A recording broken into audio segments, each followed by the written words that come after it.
Boa noite, pô, aí tem a manha. Muito bem, gente. Vamos dar sequência aqui à nossa disciplina, Direito Penal. Hoje nós estamos tratando ainda de crimes de periclitação, correto? Encerramos o tema hoje. Também vamos falar de rixa e na próxima aula, espero concluir esse tema hoje. São poucos delitos. Boa noite, Tiago. E na próxima aula, nós vamos falar de crimes contra a honra. É uma classe de delitos muito importante. É uma classificação de delitos muito importante. Gente, eu estava olhando, só para desvirtuar um tiquinho, não sei se vocês chegaram a olhar, não devem ter olhado com certeza, a prova da OAB que teve agora. Caiu concurso material, concurso formal imperfeito, matéria que a gente viu aqui. Caiu homicídio qualificado, prova da OAB. Vamos lá. Vou projetar aqui para vocês o slide, correto? E qualquer questionamento, podem me interromper aí, fiquem à vontade. E para aqueles que fizeram a atividade, já disse e repito, no finalzinho da aula nós vamos falar dela, ok?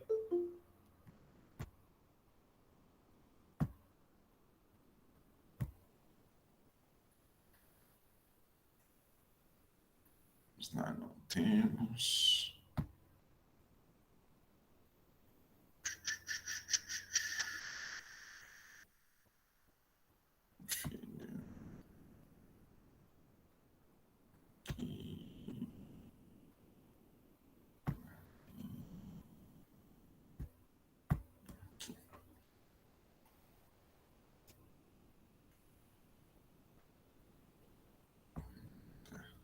Visualizam aí o slide, gente?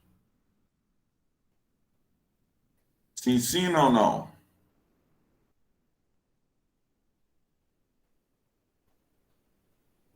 Ótimo. Vamos lá, aula. Gente, estamos falando de crimes de perigo, não é isso? Estamos falando dos crimes de perigo, crimes de periclitação. Periclitação vem de perigo. Nos crimes de periclitação, nós sabemos que nós não temos, na imensa maioria deles, nós não temos um atingimento a um bem jurídico propriamente dito, correto? Nós não temos um atingimento efetivo. Nós temos casos em que o perigo é abstrato, em outros o perigo é concreto, e em outros nós temos delitos pré-dolosos, onde nós temos, sim, uma lesão ao bem jurídico colocado em perigo, e em razão disso nós temos uma pena aumentada, como já vimos em alguns delitos, e agora vamos ver em outros, correto? Então, dando sequência aí aos crimes de periclitação da vida e da saúde. Tanto a vida quanto a saúde são colocadas em perigo nesses delitos. Omissão de socorro. Omissão de socorro. Artigo 135. Deixar de prestar assistência, quando possível fazê-lo sem risco pessoal, à criança abandonada ou extraviada, ou à pessoa inválida ou ferida, ao desamparo ou em grave e iminente perigo, ou não pedir, nesses casos, o socorro da autoridade pública. Deixar de prestar assistência, quando possível fazê-lo sem risco pessoal, à criança abandonada ou extraviada, ou à pessoa inválida ou ferida, ao desamparo ou em grave e iminente risco, ou não pedir, nesses casos, o socorro da autoridade pública. Gente, aqui no delito de omissão de socorro, ele apresenta múltiplas situações, não é isso? Ele apresenta múltiplas situações, porque olha lá, se você, num primeiro momento, a omissão de socorro, você tem que deixar de prestar assistência, ou seja, você tem que deixar de socorrer. Mas deixar de socorrer logo no início do delito, logo no início da descrição típica, não se quer que, com o propósito da prestação de socorro, com o propósito de prestação de assistência, não se pode exigir que a pessoa traga para si um risco pessoal, correto? Não se pode. Aquele que está sendo acusado de cometer o delito, se para a prestação do socorro ele somente poderia fazê-lo com risco pessoal, o delito não está configurado, correto? O delito não está configurado. E olha só para vocês verem, a figura típica, ela traz várias circunstâncias, várias vítimas dessa conduta. Criança abandonada ou extraviada. Criança, é importante dizer, pelo Estatuto da Criança e do Adolescente, é aquela que tem até 12 anos de idade. Criança abandonada ou extraviada, né? Abandonada, aquela que voluntariamente, por quem deveria cuidar dela, foi colocada ao léu, não é isso? E a extraviada, ela não necessariamente foi abandonada, ela não necessariamente foi colocada em situação de risco por quem teria a obrigação de cuidar de si, mas nas duas figuras, tanto a criança abandonada quanto aquela que se extraviou, quanto aquela que sumiu por si própria, por conduta própria, né? Pessoa inválida ou ferida. Então, nós temos também uma situação de vulnerabilidade nessa circunstância, tanto a pessoa inválida quanto a pessoa ferida. Ao desamparo ou em grave ou iminente perigo. Deixar de prestar assistência, quando possível fazê-lo sem risco pessoal, a 1. Criança abandonada ou extraviada, 2 vítimas, ou a pessoa inválida ou ferida, mais 2 tipos de vítima, ou pessoa ao desamparo ou em grave e iminente perigo. Aí pode ser qualquer vítima, compreendem? Nas duas primeiras situações, nós temos vítimas específicas, que seria a criança abandonada ou criança extraviada. Na segunda possibilidade, nós temos vítimas específicas, que é uma pessoa inválida ou uma pessoa ferida. E na terceira possibilidade, nós temos qualquer pessoa que se encontre ao desamparo ou em grave ou iminente perigo. Ou não pedir, nesses casos, socorro à autoridade pública. Nós temos 2 momentos da conduta. Num primeiro momento, configura-se o delito se o autor deixar de prestar assistência, desde que não tenha risco pessoal para si. E num segundo momento, havendo risco pessoal para si, também comete o delito quem não pede socorro à autoridade pública.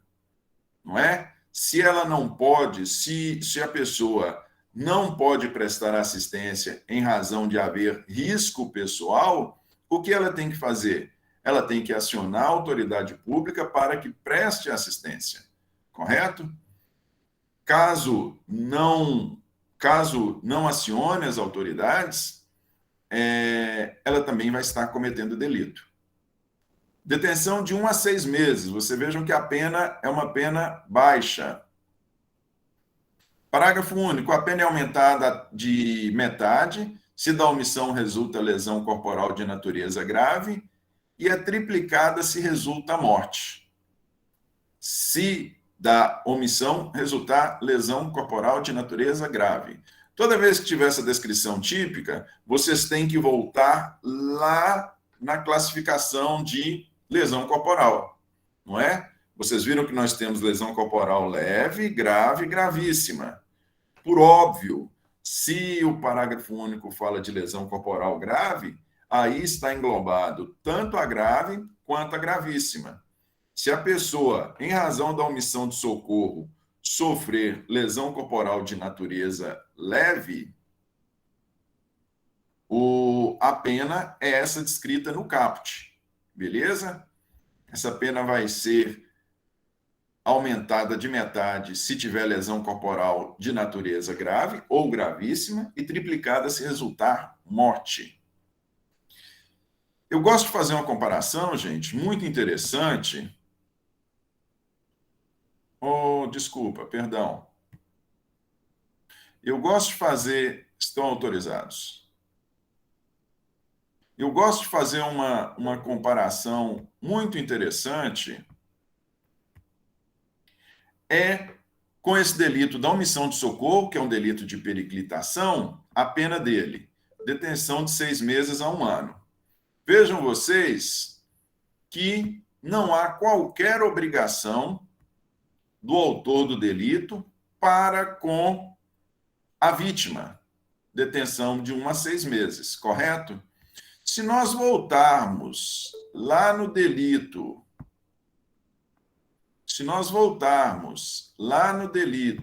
que vimos há pouco, vê?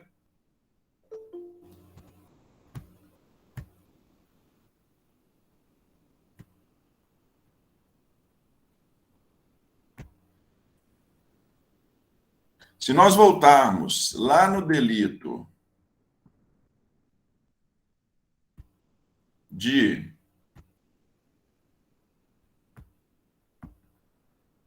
abandono de incapaz, no abandono de incapaz, qual é a descrição típica?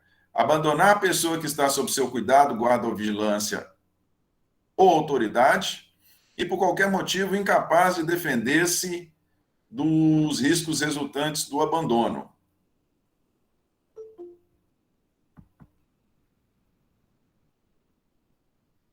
Deixa eu autorizar aqui. Vocês vejam, nós vamos ver que em algumas descrições típicas, boa noite, Maria Clara. Em algumas descrições típicas, como essa em que acabei de falar,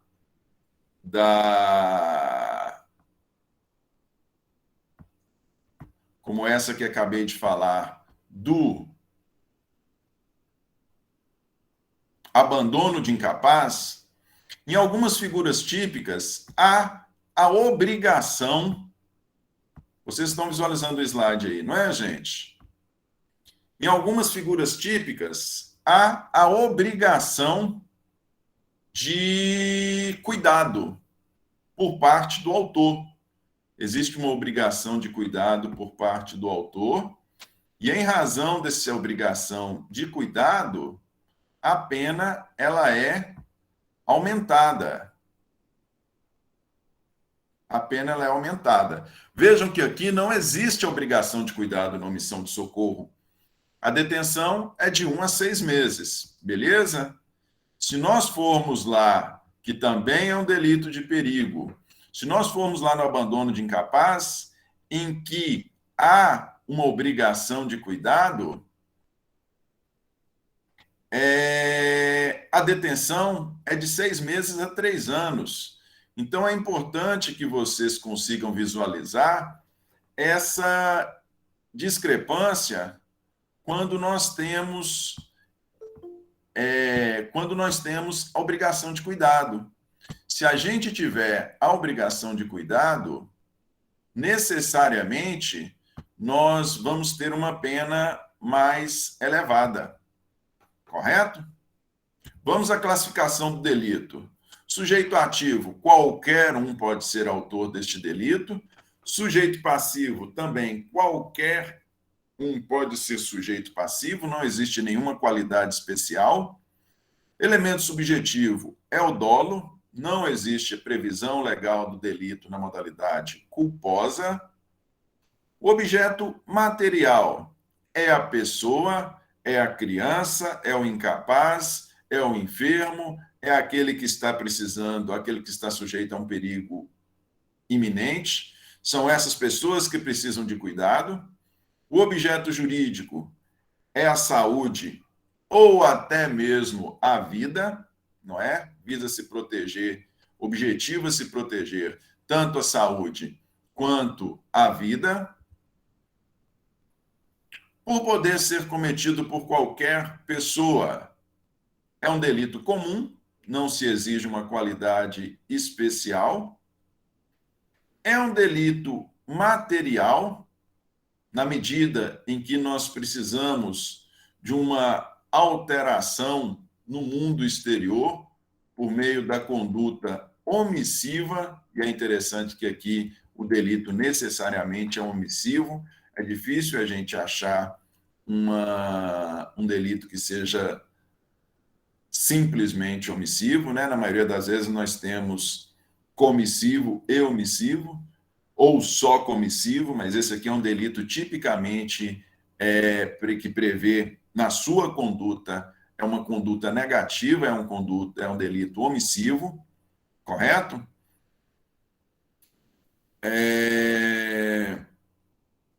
É um delito instantâneo, a omissão pode se dar apenas por um ato isolado, correto? A omissão pode se dar por apenas um ato isolado. Disse que é um delito material, gente, é importante falar. Você fala, pô, professor, mas é um delito material por quê? Por que que é um delito material? Se nós temos, se a mera omissão de socorro, nós não precisamos da efetiva lesão ao bem jurídico. Nós acabamos de dizer que o bem jurídico aí é a saúde, a integridade física e a vida. Nós não precisamos de uma efetiva lesão a esses bens. Se não precisamos de uma efetiva lesão, por que que o crime é material e não é apenas formal? Ele é material por quê? Porque ele é um delito de perigo concreto. Para a demonstração da sua ocorrência, tem que ficar claro que, em razão da omissão do socorro prestado, a vítima foi submetida a uma situação de perigo, que ela efetivamente, em razão da ausência do socorro prestado, ela foi submetida a uma situação de perigo concreto. Nós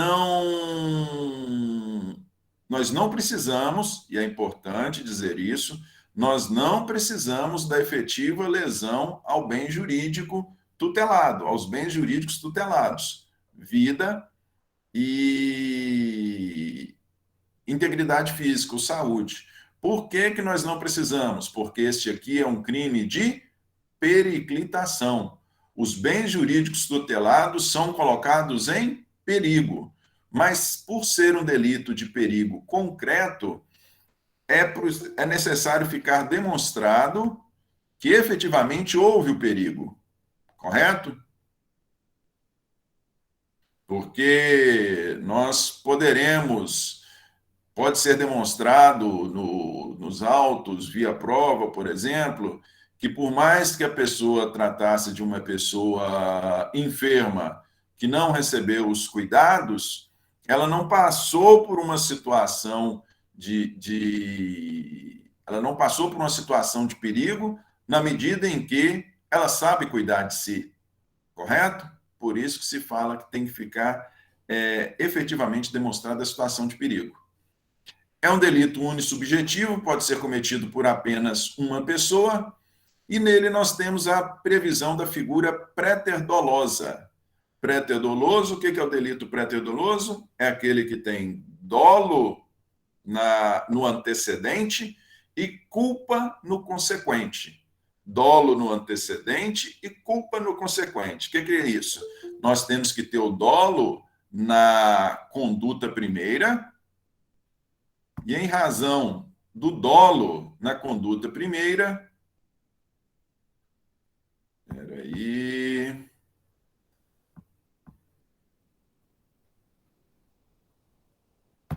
em razão do dolo na conduta primeira, eu já vou autorizar aí a entrada. Aqui. Em razão do dolo na conduta primeira, chegou-se a um resultado, e este resultado, por isso que fala dolo no antecedente e culpa no consequente, e este resultado se chegou a ele em razão de imperícia, imprudência ou negligência. Tivemos dolo na conduta primeira, culpa na conduta, na consequência dessa conduta. E quando é que existe essa figura preter-dolosa? Vamos lá, voltemos ao tipo. Parágrafo único. A pena aumentada de metade se da omissão resulta lesão corporal de natureza grave e triplicada se resulta morte.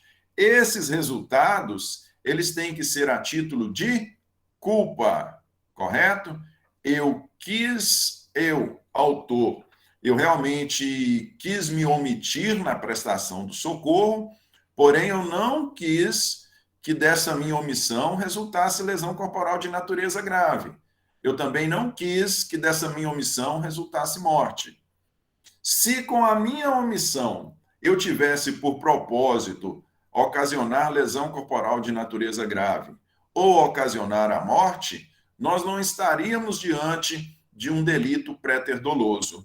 Nós estaríamos diante de um delito doloso e não seria delito de omissão de socorro. Seria delito de lesão corporal de natureza grave ou delito de homicídio, correto? A figura do 135, parágrafo único, é delito préter-doloso porque há dolo apenas na omissão de socorro. Há dolo apenas em se deixar de prestar assistência. A consequência, lesão corporal grave, ou a consequência, morte, dá-se em razão de culpa. Eu fui imprudente, eu agi com imperícia, eu agi com negligência ao omitir socorro. Em razão disso, eu voluntariamente omiti o socorro. Porém, eu agi na consequência, com imprudência, imperícia ou negligência, e em razão disso, houve a lesão corporal de natureza grave ou a morte. Ok?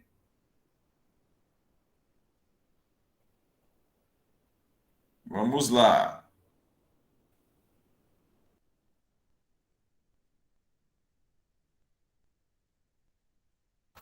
Condicionamento médico, condicionamento de atendimento médico hospitalar emergencial. Condicionamento de atendimento médico hospitalar emergencial. Olha lá, gente. Entende-se, vocês podem ver que a omissão de socorro é artigo 135. O delito designado aí de condicionamento de atendimento médico hospitalar emergencial é o delito 135-A. Entende-se que ele é um tipo de omissão de socorro específico. É um tipo de omissão de socorro específico. Por isso que ele recebeu a numeração em 135-A. Olha a descrição típica. Exigir cheque calção, nota promissória ou qualquer garantia, bem como preenchimento prévio de formulários administrativos, como condição para o atendimento médico hospitalar emergencial. Exigir cheque calção, nota promissória ou qualquer garantia, bem como preenchimento prévio de formulários administrativos, como condição de atendimento médico hospitalar emergencial. Detenção de 3 meses a 1 ano e multa. Parágrafo único. A pena é aumentada até o dobro se da negativa do atendimento resultar lesão corporal de natureza grave e até o triplo se resulta morte. Olha só, gente. O que é importante aqui visualizarmos neste delito? É que ele se refere à omissão em especial, né, especificamente, a omissão do atendimento médico hospitalar, mas não é qualquer atendimento médico hospitalar, não é? Nós não estamos falando aqui de uma cirurgia eletiva, nós não estamos falando aqui de uma consulta ou de um tratamento eletivo. Esse tipo, ele se refere especificamente a atendimento médico hospitalar emergencial. É aquele atendimento que não pode ser adiado, correto? Nesta circunstância, negar o atendimento e condicionar esse atendimento à apresentação de cheque calção, nota promissória ou qualquer garantia, nestes casos, nós temos o cometimento do delito. Correto? Nós temos o cometimento do delito. Com isso, gente, não se quer dizer que o atendimento tenha que ser tenha que ser 0800, tem que ser de graça. Não se está falando que o atendimento tem que ser de graça. A circunstância é, eu não posso, estabelecimento médico, o médico, o atendente do hospital, aquele que está ali na linha de frente, no balcão, ele não pode condicionar o atendimento médico hospitalar emergencial, ele não pode condicionar a essa exigência de cheque, nota promissória, qualquer tipo de garantia. Mais uma vez, isso não quer dizer que o atendimento tenha que ser que todo o hospital, todo atendimento, toda instituição hospitalar, que ela tenha a obrigação legal de prestar atendimento médico emergencial de graça. Não é isso. Ela não tem, o que ela não pode é condicionar o atendimento emergencial ao pagamento ou à prestação de qualquer tipo de garantia. Beleza?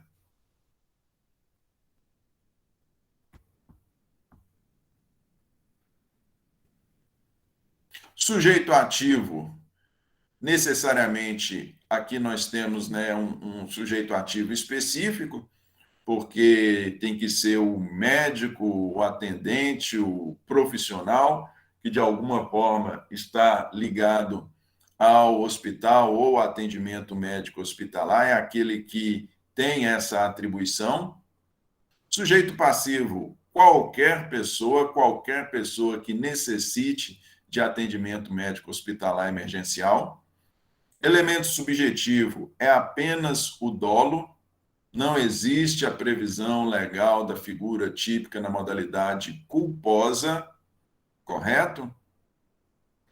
E pode parecer óbvio, mas é interessante dizer. Nós sabemos que para todos os delitos, eu, apesar de toda vez falar do elemento subjetivo, é importante dizer que para todos os delitos, para que exista a modalidade culposa, nós temos que ter a descrição igual temos no delito de lesão corporal, no delito de homicídio, em que fala se o delito é culposo, e aí nós temos uma pena.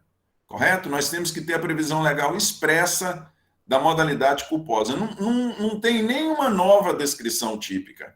É a mesma descrição típica, mas nós precisamos da previsão legal curtinha, falando lá, se o homicídio é culposo, se a lesão corporal é culposa, pena X. Beleza? Objeto material.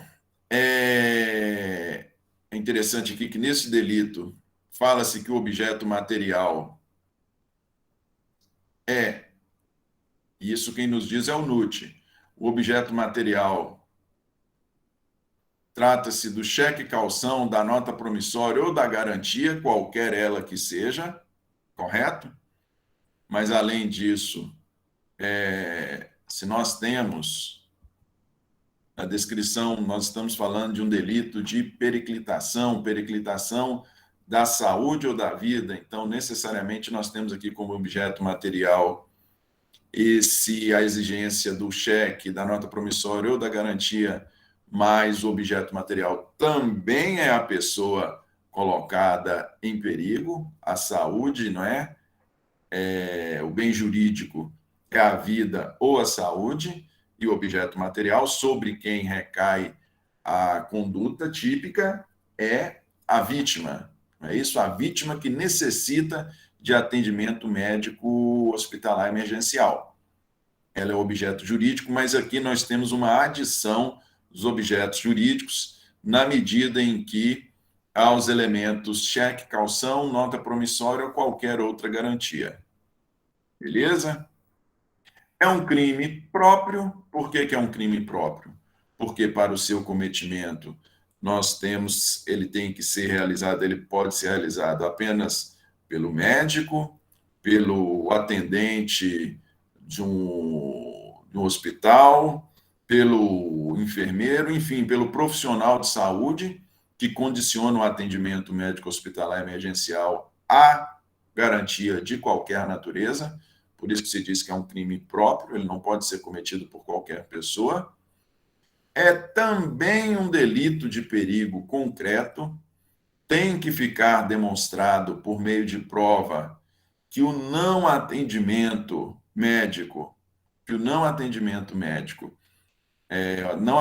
médico hospitalar emergencial, em função disso, resultou em uma situação de perigo concreto para a pessoa, ela efetivamente foi submetida a perigo. É um delito material, nós precisamos de uma alteração no mundo natural, né? Nós temos a descrição da figura típica. Na figura típica, nós temos a exigência de cheque, caução, nota promissória ou qualquer garantia. E é importante falar que quando os elementos,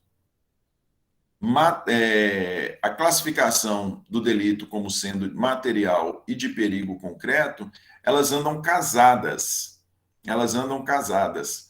Porque necessariamente para se falar em perigo concreto, necessariamente para se falar em sujeição de perigo concreto, o delito tem que ser material. O delito não pode ser meramente formal. Porque se o delito for meramente formal, o perigo é abstrato, correto?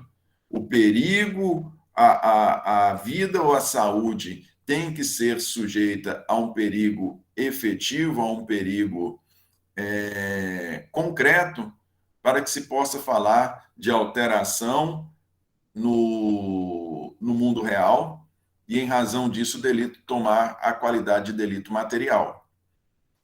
É um delito de forma livre. Esse condicionamento, como diz na própria descrição típica, exigir cheque, caução, nota promissória ou qualquer garantia, então é um delito de forma livre. É um delito comissivo. É interessante que na omissão de socorro, não é isso? Se nós voltarmos lá no delito de omissão de socorro, o que nós temos? Deixar de prestar assistência, nós deixar de prestar assistência ou deixar de pedir socorro à autoridade pública. Nós temos duas condutas omissivas, né? Deixa-se de prestar assistência ou deixa-se de pedir socorro à autoridade pública. Aqui no condicionamento de atendimento médico hospitalar emergencial, que é um tipo, como eu disse a vocês, é entendido como um tipo específico de omissão de socorro.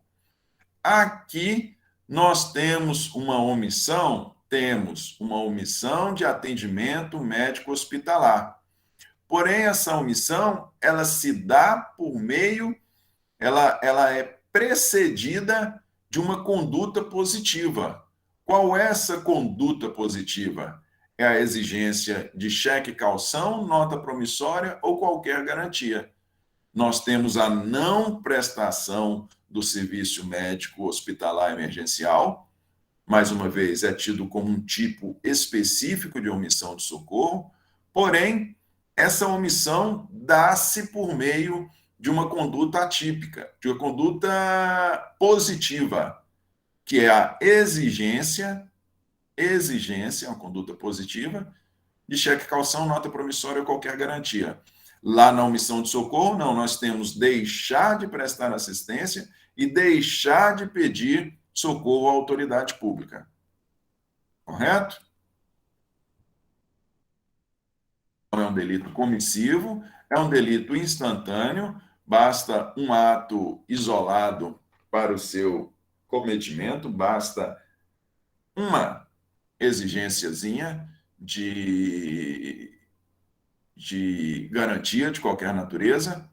É um delito unissubjetivo, basta uma pessoa para o seu cometimento, como disse, um único profissional de saúde, um único profissional do hospital, um único médico pode cometer esse delito. E nós temos a previsão também da figura pré-terdolosa. Mais uma vez, para ficar bem claro, a figura pré-terdolosa é aquela que tem dolo no antecedente e culpa no consequente. Nós temos dolo na conduta primeira e culpa na consequência dessa conduta. Culpa na sua modalidade imperícia, imprudência ou negligência. Vamos voltar lá na descrição típica para ver. Parágrafo único. A pena é aumentada do dobro se da negativa do atendimento resulta lesão corporal de natureza grave e até o triplo se resulta morte. Se da negativa resultar lesão corporal de natureza grave, a pena é o dobro. Se resultar morte, a pena é o triplo. Vejam vocês.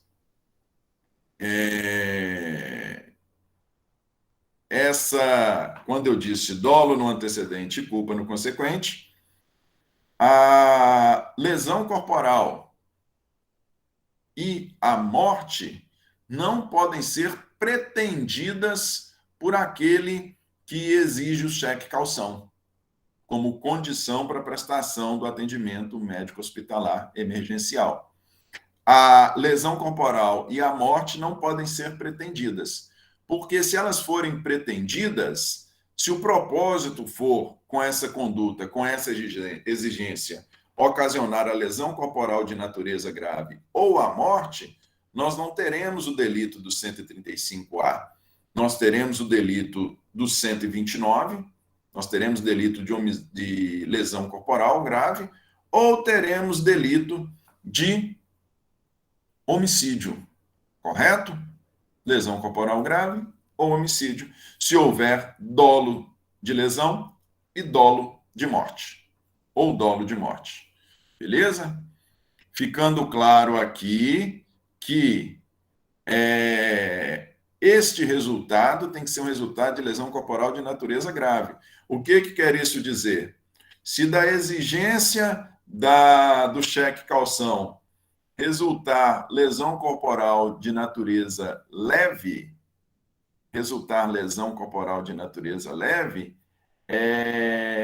o delito que vai existir é apenas o delito do 135A. Beleza?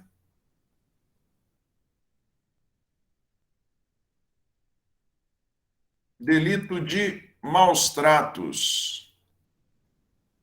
Deixa eu ir para o slide aqui, gente. Algum questionamento aí, gente? Violência doméstica. No delito de violência doméstica, nós vimos as figuras lá do 129. Nós vimos as figuras do 129. Os crimes, o que acontece? Nós tivemos alterações legislativas em vários tipos no Código Penal. Nós tivemos alterações legislativas em vários tipos no Código Penal, em razão de uma lei especialíssima, né, que é essa lei Maria da Penha. Nós tivemos alterações legislativas e ao longo delas, nós vamos... ao longo dos dispositivos, a gente vai visualizando como foi essa alteração.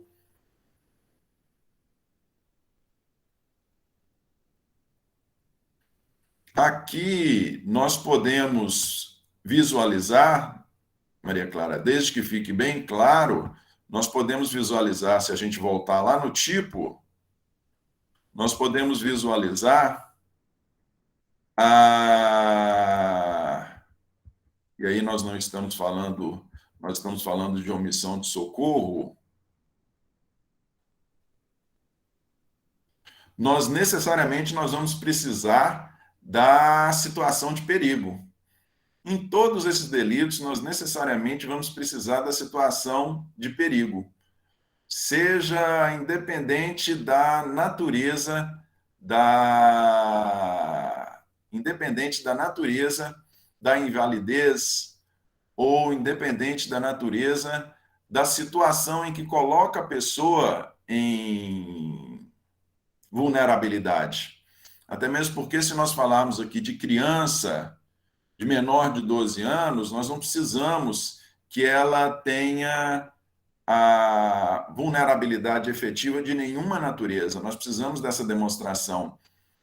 Então, quando a gente fala na situação colocada aí por você, de demência ou qualquer outra, o que se tem que saber é se há ou não a situação de perigo concreto. Nós temos que saber se há ou não a situação de perigo concreto. E, como disse, a distinção que deve ser feita é a seguinte: se há ou não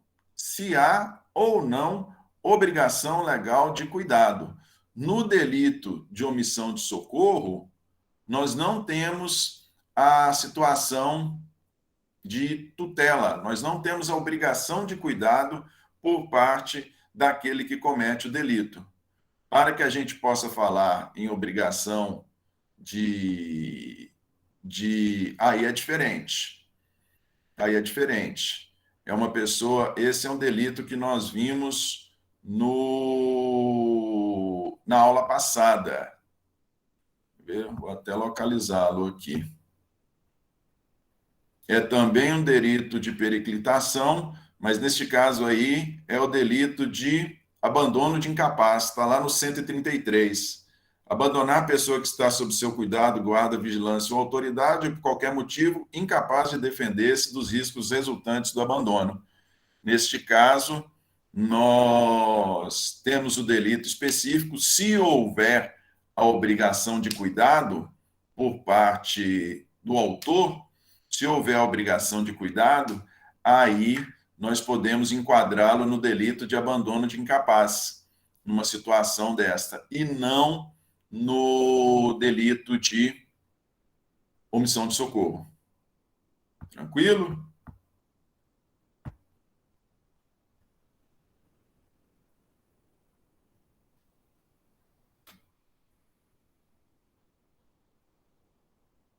Muito bem.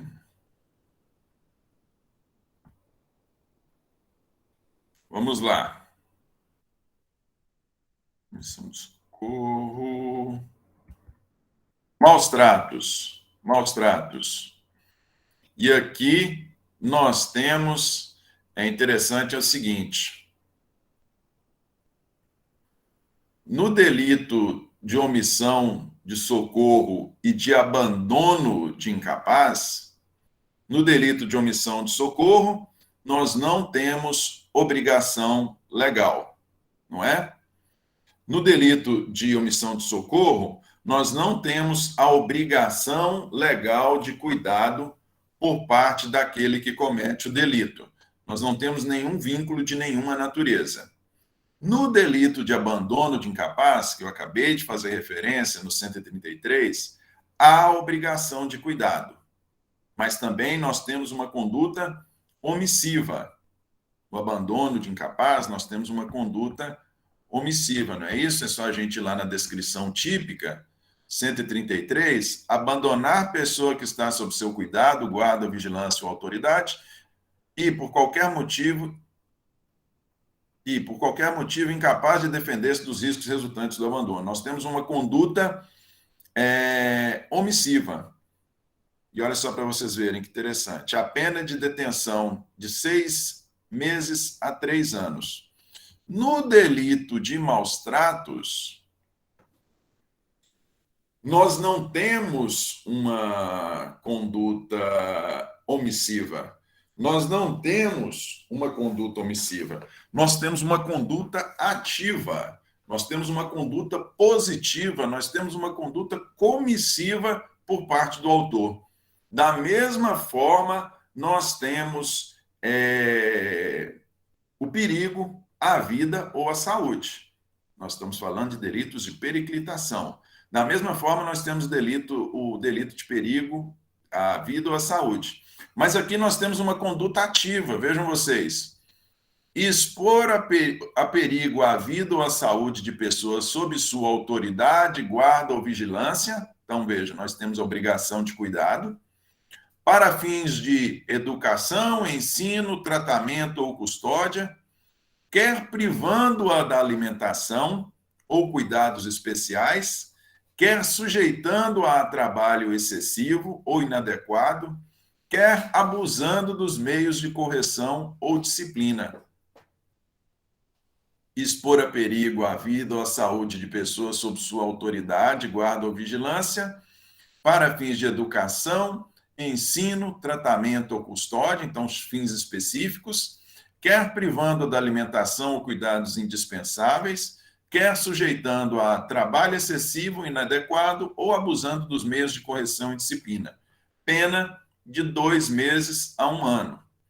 Olha só que interessante, gente. Como eu disse para vocês, se eu virar para vocês e falar assim, ó, se nós imaginarmos, nós estamos falando de perigo à vida ou à saúde. Nós temos uma conduta omissiva, nós temos 2 pessoas, todas 2 pessoas têm obrigação de cuidado. Em a conduta dela é omissiva, ela abandona o incapaz, e na outra, nós temos uma postura ativa por parte daquele que sujeita a vítima a perigo à vida ou à saúde. Que conduta positiva é essa? Nós temos sujeição a trabalho excessivo ou abuso de meio de correção ou disciplina. Nós temos uma conduta ativa por parte de quem comete o delito de maus tratos. E olha a incongruência da lei. Para a conduta ativa, a pena é de 2 meses a 1 ano. Para a conduta omissiva, que é o de 133, a pena é de 6 meses a 3 anos. Olha só para vocês verem que incongruência. Porque se nós formos pensar, isso é lógico, que a conduta ativa, todas 2 sujeita a pessoa, a vítima, a situação de perigo de vida ou perigo à sua integridade física, todas 2 têm este resultado de sujeição a perigo. Só que nenhuma nós temos uma conduta ativa, que é o delito de maus tratos, e no outro nós temos uma conduta omissiva, que é o abandono de incapaz. Para o abandono, a pena é maior do que para o crime de maus tratos. Então, nós temos aí uma incongruência na pena. Não é isso? É essa incongruência que eu estou falando para vocês. Tchum, tchum, tchum, tchum.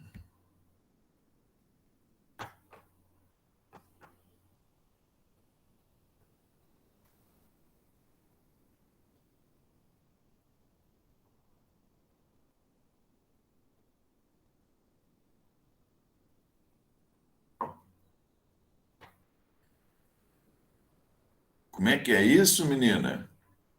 O revisor do caso alegou que o mesmo não estava sob cuidados, pois estava sem barba.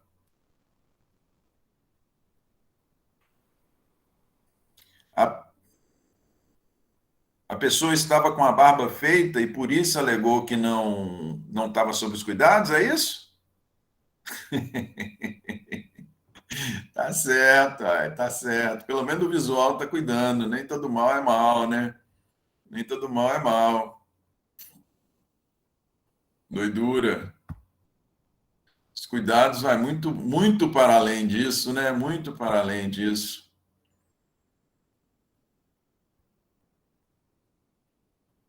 Muito para além disso. É um meio de prova, porém, é uma possibilidade de prova, só que não dá nem para conversar, né? Olha lá, se o fato resulta em lesão corporal de natureza grave, a reclusão é de 1 a 4 anos. Se resultar morte, a reclusão é de 4 a 12. Aumenta-se a pena de 1/3 se o crime é praticado contra pessoa menor de 14 anos. Vocês vejam que aqui, para os delitos, para esses subtipos, nós temos uma pena própria. E mais uma vez, vamos de comparativo. Vamos de comparativo. Lá no 133,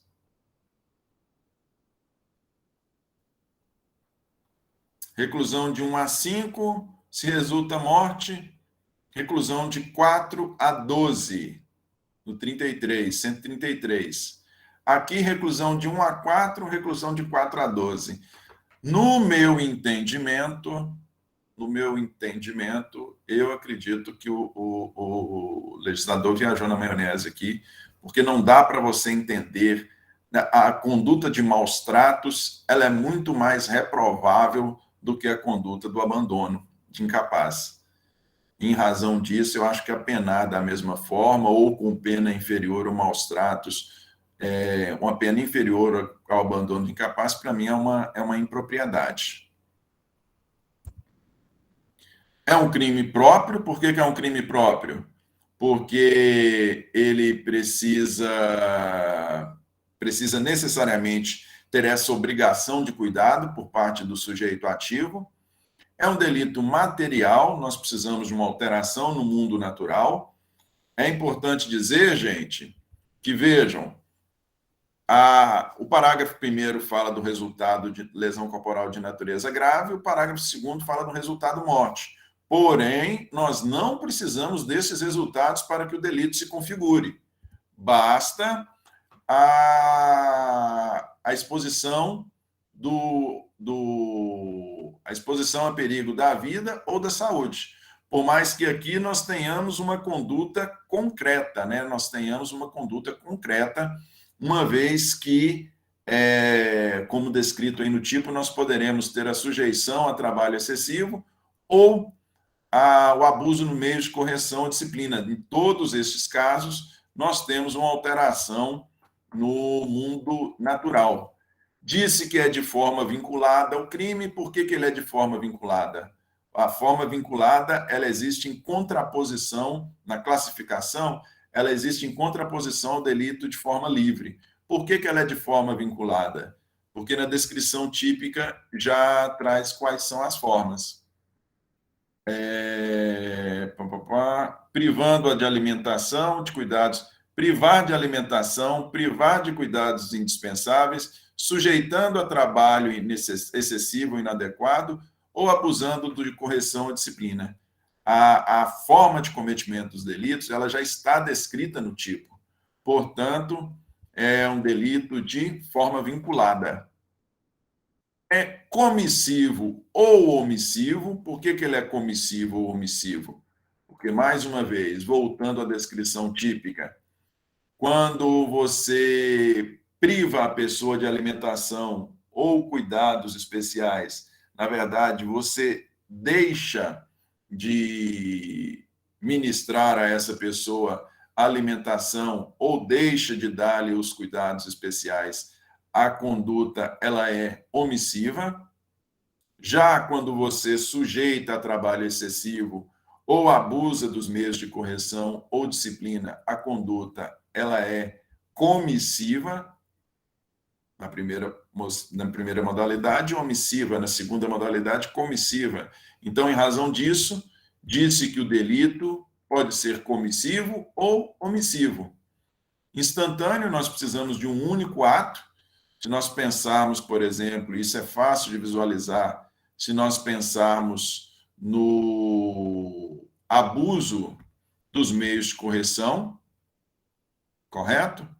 No abuso dos meios de correção, você pode ter uma única lesão nesse abuso dos meios de correção. E é importante, mais uma vez, se o fato resulta lesão corporal de natureza grave, o que quer isso dizer? que se lesão corporal for de natureza leve, nós vamos estar diante do tipo do CAPT, do 136, ok? E é um delito também de perigo concreto. Tem que ficar claro, tem que ficar demonstrado claramente que o perigo, em razão das condutas descritas, que o perigo, os bens jurídicos, vida e saúde foram sujeitos a um perigo concreto. Beleza?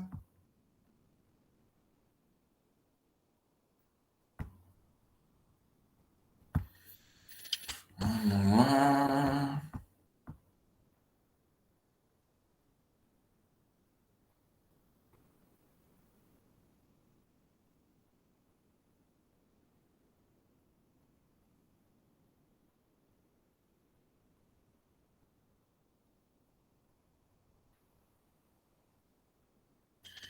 Entendi. Bacana. Bacana o seu ato.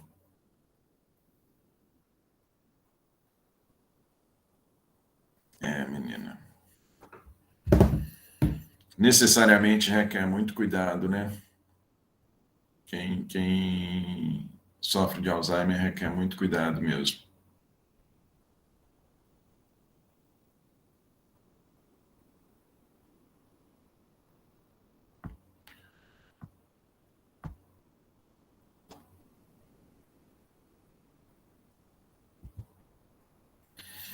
Vamos lá.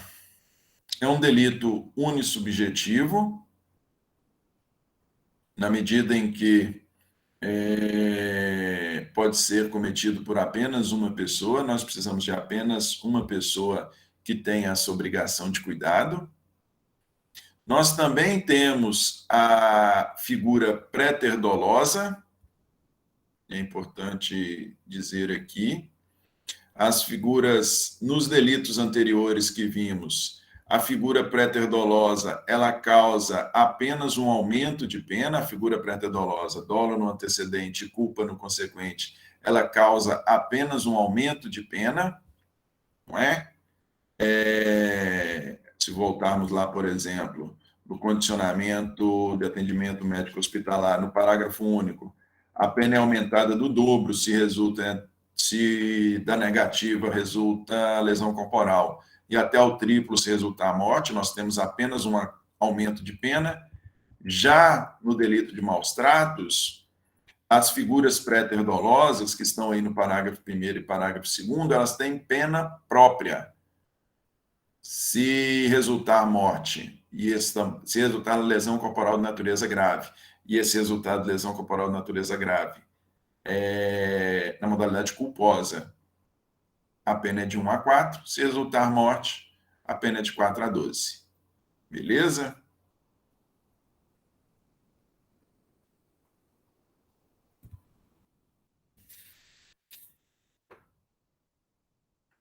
Ainda temos também causa de aumento, vamos lá, vamos voltar no tipo aqui. Aqui, sim, o parágrafo 3º que traz uma causa de aumento. A pena, aumenta-se a pena de 1/3 se o crime é praticado contra pessoa menor de 14 anos. Então, veja, para esse delito nós temos formas qualificadas, né? Apesar da forma qualificada ser préter-dolosa, ainda assim nós temos formas qualificadas. O parágrafo 1º é uma forma qualificada, o parágrafo 2º é uma forma qualificada, todas duas préter-dolosas. E o parágrafo 3º nós temos a previsão de uma causa de aumento. Se a vítima for menor de 14 anos, a pena é aumentada de 1/3. É interessante falar lá na descrição típica que nós temos a previsão que a conduta pode se dar de várias maneiras, não é isso? E a circunstância da pessoa incidir em mais de uma dessa conduta, mais de uma das formas vinculadas, faz com que ela responda por apenas um dos delitos, correto? Por apenas um delito, ele vai responder por apenas uma vez.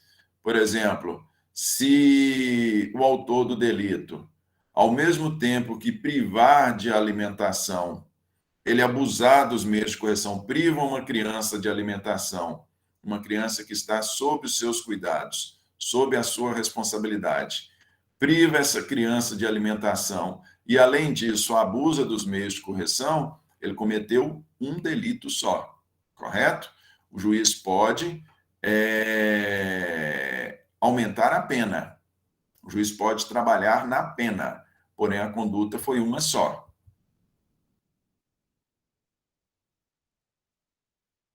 Aqui, gente, é interessante que nós tivemos aí a Lei da Palmada, e aqui eu vou apenas fazer referência, depois vocês conferem. A Lei da Palmada, ela trouxe uma classificação, né, voltada também para os meios de correção, para se impedir os meios de correção excessivos com a criança para com a criança e para com o adolescente, mas nós não temos na Lei da Palmada previsão de penas, não. Nós temos a previsão de pena, ela está aqui, correto? A previsão de pena, ela está aqui. De infração penal, ela está aqui. A Lei da Palmada, ela trouxe alterações no Estatuto da Criança e do Adolescente, artigo 18A e 18B, e aqui nós temos a previsão de infrações que redundam na intervenção do Conselho Tutelar e outros órgãos que visam a proteção da criança e do adolescente. Se os pais ou os responsáveis pelo cuidado, se eles incidirem em alguma das previsões do 18A, e é interessante aqui que nós temos de uma amplitude muito grande, porque, na verdade, quando vocês forem lá no Estatuto da Criança e do Adolescente, no artigo 18A, vocês vão ver que a mera sujeição da criança a uma situação de constrangimento, mesmo que sem agressão, ela configura a conduta prevista no 18A, e o 18B, ele traz as punições a que são passíveis, a punição a que é passível, né? O pai, os pais, os responsáveis, e como eu disse para vocês, essas punições estão todas ligadas à intervenção do Conselho Tutelar e outros órgãos de proteção da criança e do adolescente. Nós não temos no Estatuto da Criança e do Adolescente, nos 18A e 18B, nós não temos a previsão da infração de natureza penal. Ok?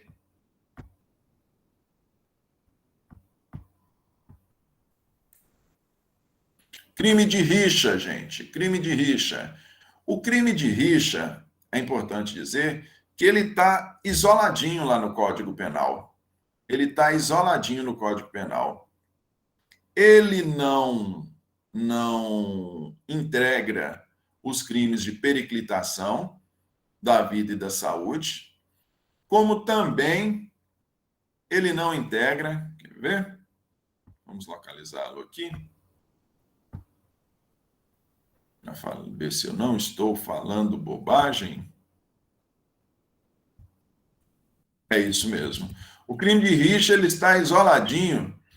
Ele não integra nem os crimes, ele é um crime contra a pessoa, porém ele não integra nem os crimes de periclitação contra a vida, crimes de periclitação da vida e da saúde, nem integra os crimes contra a honra, que são os seguintes. Ele está isolado. Ele está isolado. Correto? Descrição típica do crime de rixa. Participar de rixa, salvo para separar os contendores. Contendores. O que é a rixa? A rixa é uma briga generalizada. Participar de briga, salvo para separar os contendores. O que a gente conclui dessa descrição típica? Primeira das nossas conclusões. Nós precisamos de, no mínimo, 3 pessoas. Porque nós temos 2 pessoas brigando e pratica a rixa quem? Nós precisamos necessariamente de 3 pessoas, porque precisamos de 2 estar brigando e de uma terceira entrando nessa briga, que não vai estar cometendo delito se o propósito for separar aqueles que já estão brigando. Se a inclusão desta terceira pessoa, se esta terceira pessoa entra também com o propósito de participar da briga, seja cada um agredindo o outro indistintamente, seja colocando-se ao lado de qualquer dos 2 que estavam brigando a princípio, os 3 vão estar cometendo delito de rixa. E é importante, gente, a partir de 3 pessoas, correto? A partir de 3 pessoas. Pena, detenção de 15 dias a 2 meses ou multa. Parágrafo único. Se ocorre morte ou lesão corporal de natureza grave, aplica-se, pelo fato da participação na rixa, a pena de detenção de 6 meses a 2 anos. Se ocorrer morte ou lesão corporal de natureza grave, aplica-se, pelo fato da participação na rixa, a pena de detenção de 6 meses a 2 anos. Olha só que interessante. O próprio parágrafo único já nos indica. O crime de rixa, ele existe pela mera participação na briga, correto? Se dessa participação resultar lesão corporal de natureza grave, a pessoa responde pela lesão corporal de natureza grave e pela rixa. Só que aí a pena da rixa aumenta. Deixa de ser de 15 dias a 2 meses e passa a ser de 6 meses a 2 anos. Mais uma vez, se em decorrência dessa rixa, da briga generalizada, se em decorrência da briga da qual participam mais de 3 pessoas, 3 ou mais pessoas, se em decorrência ocorrer lesão corporal de natureza grave ou morte, a pena somente pela rixa passa a ser de 6 meses a 2 anos. Ou seja, a pessoa vai responder pela lesão corporal ou pela morte e pela rixa. Beleza? Beleza? E mais uma vez, se a lesão corporal for de natureza grave, se a lesão corporal for de natureza leve, responde apenas pela rixa. Beleza? Aqui. Sujeito ativo e passivo, qualquer pessoa. Cabendo aqui dizer que os envolvidos na conduta, eles ocupam ao mesmo tempo o lugar, a posição de sujeito ativo e passivo, eles ocupam a posição ao mesmo tempo, eles ao mesmo tempo são autores e vítimas, correto? Elemento subjetivo é o dolo, não existe a previsão na modalidade culposa. Objeto material e jurídico. Objeto material são as pessoas envolvidas na rixa.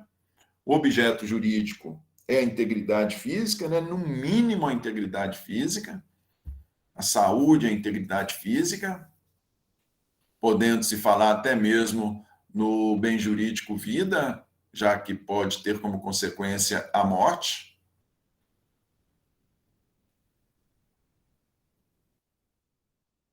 Classificação é um crime comum, não precisa de nenhuma qualidade especial para cometimento do delito. É um crime formal,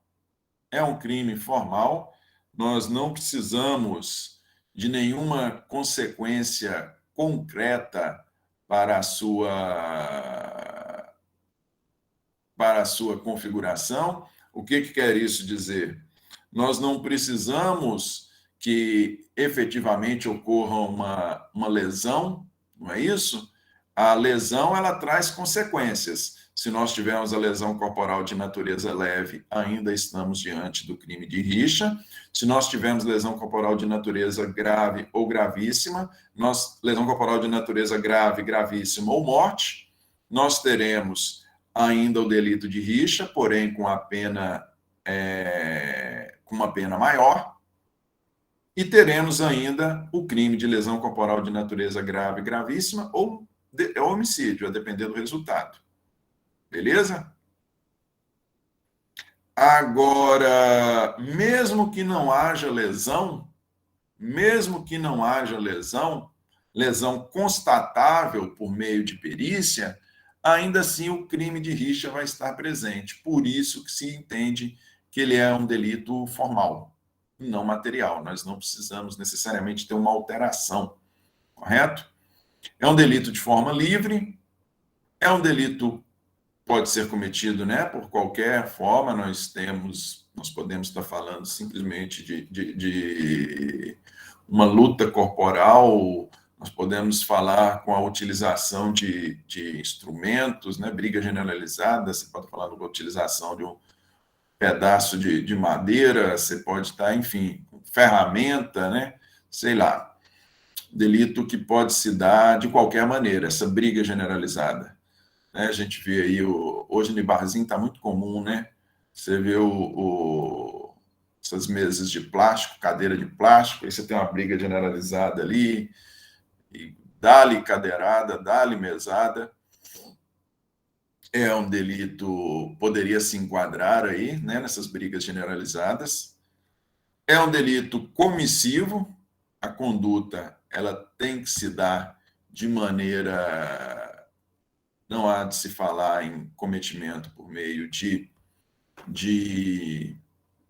omissão, né? Uma conduta ativa. Crime instantâneo, basta apenas uma conduta, basta apenas um soco, no meio de uma briga de qual participe, né, várias pessoas. Nós não precisamos que essa briga se estenda no tempo. É um delito de perigo abstrato, como dito, exatamente por ser um delito formal, ele é um delito de perigo abstrato. Nós não precisamos que necessariamente ocorra lesões para que este crime aconteça, não é? Nós não precisamos que ocorra lesões. É um delito necessariamente plurissubjetivo, isso é importante. Vocês vejam que quase todos os delitos que nós falamos, eles são delitos unissubjetivos, basta uma pessoa para o seu cometimento.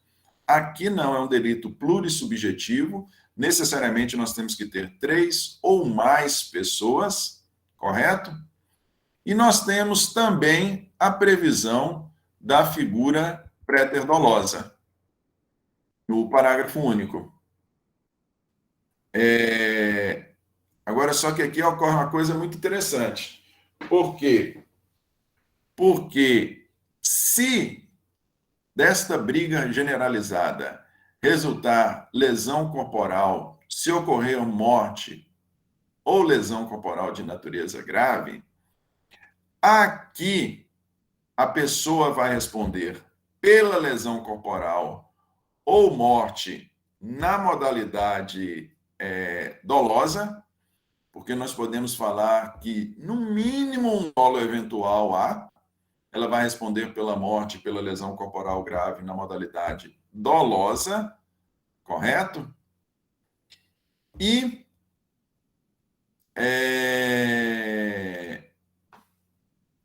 nós teremos... Perdão, gente, perdão. Estou falando bobagem aqui. Se o propósito era apenas a participação, essa previsão aqui da figura préter-dolosa, a previsão aqui da figura préter-dolosa, ela existe na modalidade prevista aí no parágrafo 1º, no parágrafo único. Só que o que ocorre é o seguinte,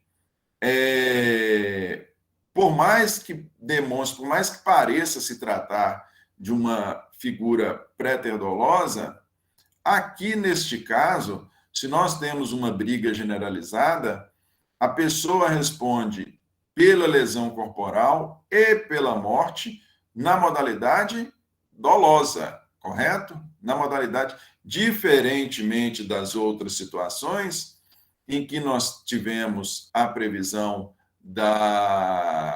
dos delitos, né? Delitos próprios com causa de aumento de pena ou pena própria em razão das consequências, lesão corporal grave ou morte, serem consequências culposas. Aqui a pessoa responde pelos delitos de morte e lesão corporal de natureza grave, ela responde por eles a título de dolo, correto? Responde por eles a título de dolo. Não dá para você imaginar uma briga, uma lesão em uma briga generalizada em que o autor, por exemplo, desfira vários golpes contra a cabeça da vítima numa briga generalizada. Não tem como a gente pensar em ele falar, não, ele queria apenas participar da briga, ele vai responder pela participação da briga a título de culpa, de dolo, e pela morte a título de culpa. Não dá para a gente imaginar isso, correto? Então, se nós estivermos diante da figura do parágrafo único, nós temos dolo e dolo. Beleza? Muito bem. Algum questionamento aí, gente? Algum questionamento? Sim ou não? Esses delitos se assemelham muito, né? Esses delitos se assemelham muito. Gente, para aqueles que fizeram atividade, vamos falar dela aqui rapidinho. Para aqueles, eu vi que algumas pessoas fizeram a atividade proposta lá, tiveram dificuldade, aqueles que se animaram a fazer, tiveram dificuldade na compreensão. Aqueles boletins de ocorrência, na verdade, aquele boletim de ocorrência, eu tenho aquele e outros, eu os utilizei num trabalho com o pessoal. Pode ser que a gente utilize esses boletins de ocorrência, se eu for dar processo penal para vocês, pode ser que a gente utilize no próximo semestre, fazendo uma denúncia, fazendo denúncias, né? Porque o crime de homicídio ele é um crime de ação penal pública, quem propõe a ação é o Ministério Público. Tratam-se ali de fatos reais, nós temos ali fatos reais, o fato é real, não é isso? O que eu fiz foi alterar a descrição, alterar os dados, nome das pessoas envolvidas, alterar data, alterar hora, enfim, mas a conduta ali do histórico é uma conduta real, é exatamente do jeito que o delito aconteceu, então, aquele crime efetivamente ocorreu. E a ideia foi possibilitar para vocês verem como é que se inicia. Numa situação prática daquela ali, nós podemos ter desde a lavratura de um auto de prisão em flagrante, a pessoa pode ser, num primeiro momento, nós temos a intervenção da Polícia Militar, que faz aquele boletim de ocorrência, correto? É a atuação da Polícia Militar. E a partir daquela atuação da PM, nós podemos ter, caso a pessoa seja presa em flagrante, nós podemos ter a elaboração de um auto de prisão em flagrante pela Polícia Civil, crime de homicídio é atribuição da Polícia Civil. Nós podemos ter um auto de prisão em flagrante, e aí inicia-se um inquérito policial, ou podemos, caso a pessoa não seja presa em flagrante, nós podemos ter a instauração de um inquérito mediante portaria. E o boletim de ocorrência, quer ver? O boletim de ocorrência, ele é bastante completo. Ele é bastante completo. Deixa eu localizá-lo aqui. Ele é bastante completo. Se eu consigo... Aqui. Quer ver? Só um segundinho, gente.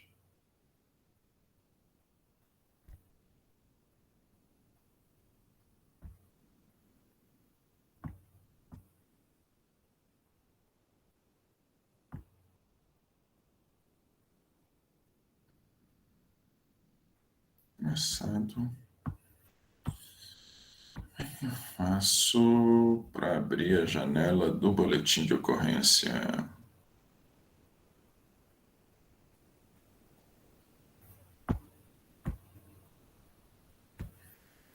Estou apanhando aqui é para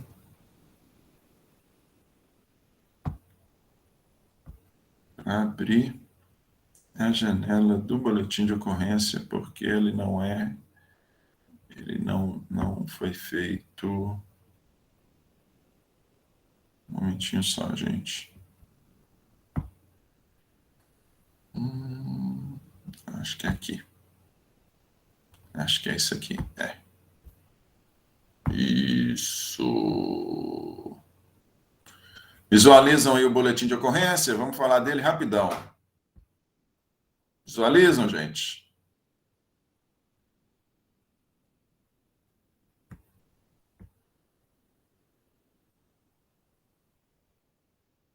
Visualizam sim ou não? Ótimo. Olha lá para vocês verem. Aqui na descrição do boletim de ocorrência, o que nós temos? Falando rapidão. Vocês vejam que esse foi um boletim bem extenso, na descrição típica dele lá. Aqui em cima, à direita, nós temos o número do boletim de ocorrência, não é isso? Nessa parte aqui de dados da ocorrência, nós temos a descrição do tipo de delito, se o delito é consumado ou tentado. Vocês viram que aqui este crime do boletim de ocorrência foi um delito tentado. Nós temos dia e horário de cometimento do crime.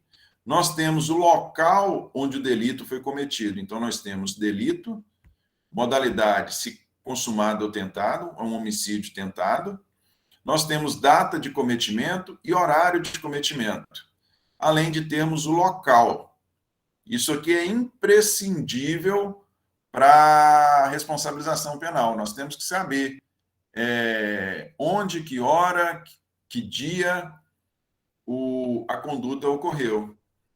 Nesse campo seguinte, nós temos a descrição, vocês vejam aí, o envolvido 1 é a vítima, o envolvido 2 é o autor da conduta, não é isso? O envolvido 3, testemunhas, são as testemunhas. Nós tivemos apenas uma testemunha que presenciou os fatos, foi apenas uma testemunha. Autor, vítima e testemunha. Vamos lá.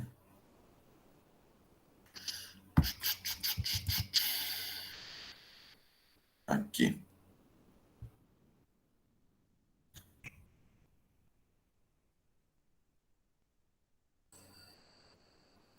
Olha que interessante. No material 1, nós temos a descrição do instrumento que foi utilizado na conduta, instrumento pérfuro cortante contundente.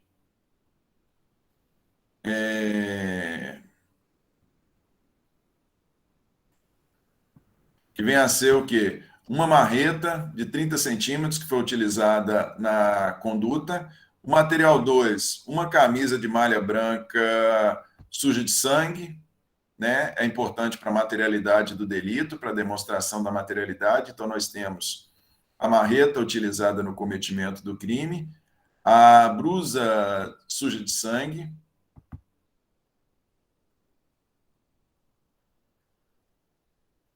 e também foi apreendido aqui um celular. Aí nós temos toda a descrição típica, como se deu a conduta, viaturas empenhadas na ocorrência, militares integrantes da ocorrência, correto? Então, na verdade, o boletim de ocorrência, ele é bastante completo. Ele é bastante completo. Ele traz aí uma descrição completa do caso, e ele é a porta de entrada da responsabilização penal. Por isso que ele tem que ser muito bem escrito, ele tem que ser muito minucioso. É a partir, tranquilo, Bárbara, é a partir dele que nós temos a investigação, e é a partir dele também que nós temos, seja o auto de prisão em flagrante, seja o inquérito instaurado por portaria. E ele guia também o Ministério Público na propositura da ação penal e o juiz na decisão. Lógico que os fatos do boletim de ocorrência eles vão ter que ser confirmados no inquérito policial, vão ter que ser confirmados no processo, mas ele é a prova, ele é o documento primeiro.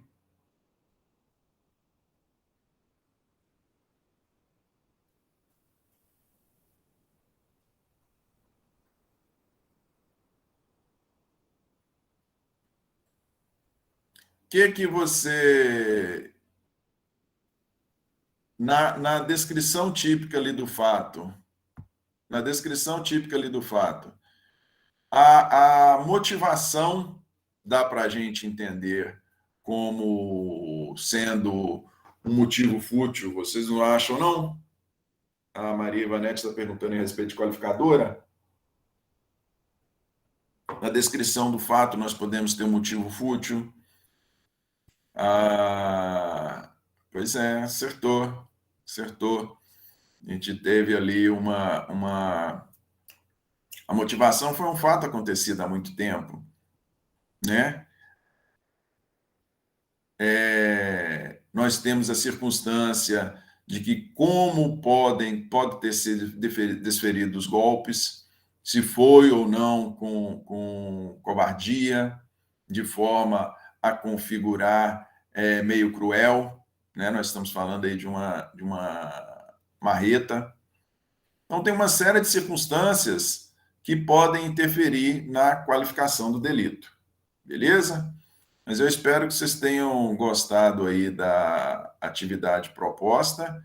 Eu vou verificar lá, eu acho que não foram tantas pessoas que fizeram, eu vou verificar lá e vou dar um retorno para cada um que se propôs aí a fazer a atividade, ok? Gente, deixa eu interromper a gravação aqui, até mesmo porque pelo adiantado da hora.